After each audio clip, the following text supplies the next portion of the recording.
from the rugged desert outside Yuma, Arizona, this is Outpost Outspoken. Outpost Outspoken is the official podcast of U.S. Army Yuma Proving Ground, which conducts natural environment testing of military equipment in Arizona, Alaska, and the tropics. Welcome to Outpost Outspoken. I'm your host for this segment, Ana Henderson. Joining us on the podcast today is Rob Fillinger. He's the performance team lead for YPG's Combat Automotive Systems. He's been with YPG since 2008. Thanks for being here, Rob. Thank you. It's wonderful to be here. Now, Rob, can you talk a little bit about what led you to your career as a mechanical engineer? When I was a kid, I was always very intrigued on how things worked, so to speak. So I always wanted to take things apart and, see the inner workings of those components. I was always interested in anything with an engine, really. I grew up spending a lot of time on four-wheelers and quads and motorcycles, things of that nature. So I always wanted to, make them faster or make them run better. But I really think that's kind of what's really sparked my interest in engineering and kind of understanding how those things work.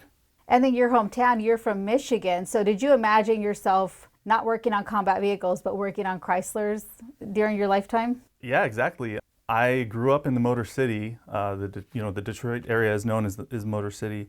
Ironically, after I graduated college from Lawrence Technological University, I worked at the Chrysler Tech Center in the science labs conducting emissions testing. So at one point in time, I was working for Chrysler. Can you describe what led you to YPG? So again, I was working at the Chrysler Tech Center, conducting emissions testing within the science labs there. And of course, everyone knows about the Great Recession, right? The financial crisis from 2007 through 2009. So I was in the auto industry prior to working for Chrysler as an intern at TRW, testing hydraulic control units, which is kind of like your ABS, your vehicle stability control, and traction control. While I was working there, I noticed a steady decline on labor. And then when I graduated college, the job market was kind of bad in the auto industry, but I was lucky enough to find that job working at Chrysler. In about 3 weeks into my tenure at Chrysler, they announced a mass layoff. Ultimately, I ended up getting let go from Chrysler. Luckily, I found YPG. How has your career here at YPG evolved? Because right now you're the team lead, but I assume you came in maybe as a test officer? I started with EC3 back in 2008. Started on some smaller projects, not necessarily something that we would see here nowadays where, we're focusing on these major CFT efforts, large scale tests. I started on a small component level test on a Humvee, kind of graduated up to bigger and better things beyond that. Started working on heavy tactical vehicles thereafter, and then started working on the MRAP program, conducted several different tests for MRAP. Let's talk about your current job. So what do you do now? What does your team do now? And how does that all work into the Army's goal of modernization? I'm the performance lead. So I have a team of 2 other test engineers that work underneath me. A lot of our focus is working with the various teams within the Combat and Automotive Systems Division. Our primary focus is to support the CFT efforts. We work with some of the Bradley tests. We work with Abrams' team. We also spend a lot of time trying to modernize some of our capabilities. So we do work with TID, the instrumentation division, trying to acquire new capabilities, new instrumentation to support the CFT and modernization effort. Speaking of supporting the CFTs, which are the cross-functional teams, can you tell me about your role in Project Convergence? So I was a site lead for Project Convergence under GVSC. Our main hub that we operated out of was the Countermines facility, where we hosted 8 different technologies. So I ran a team of 4 other test officers. Basically what we supported was AFC's effort for the technology demonstration for PC-21. So whatever role, widget A was doing, we had a test officer, or maybe a couple test officers supporting the movement of those vehicles, and whatever demonstration efforts that we were doing with widget A, and same with widget B, and so on and so forth. When you're not working on a special project like Project Convergence, you're working with ground combat vehicles of various sizes. Yeah, so one of the most recent efforts that we're working on right now is the infantry squad vehicle.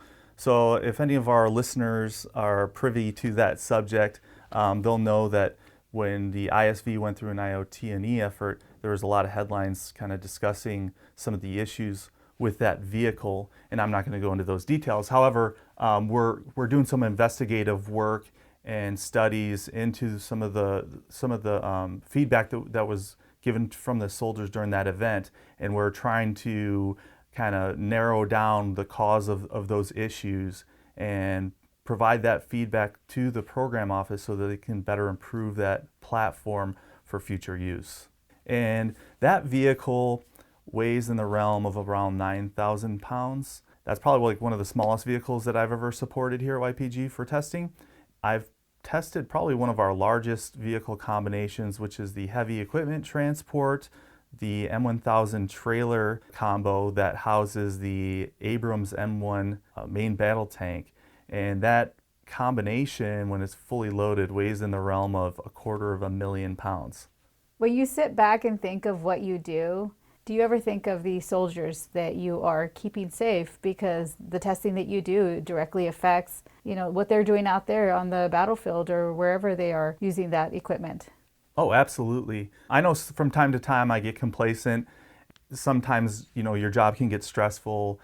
You just need to sit back, take a breath, and understand that it's really meaningful, the things that we do here, because ultimately what we're trying to do is we're trying to make better vehicle platforms that are safer and more effective for our soldiers out in the battlefield. Thank you for your time. It's always great to hear from our workforce, and thank you for the work you do for us. All right, thank you very much. Appreciate being here.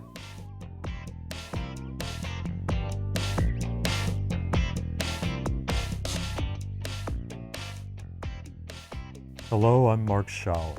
Some people run marathons, but for Ryan Ingham, electronic technician with YPG's meteorology team, a marathon is what happens between aid stations. We spoke with the Marine Corps veteran about his passion for endurance running and why he pushes himself to the limit. Hey Ryan, thanks for being here today. Ultra marathoning, how did you ever get involved with that? That was a snowball effect. I was getting out of shape, trying to get back into shape, finding something to motivate that, and I got into obstacle course racing, Spartan racing, Tough Mudder, that sort of deal. And that over the years snowballed into bigger, longer, harder events. I started doing 24-hour obstacle course races, and then that snowballed into ultra running.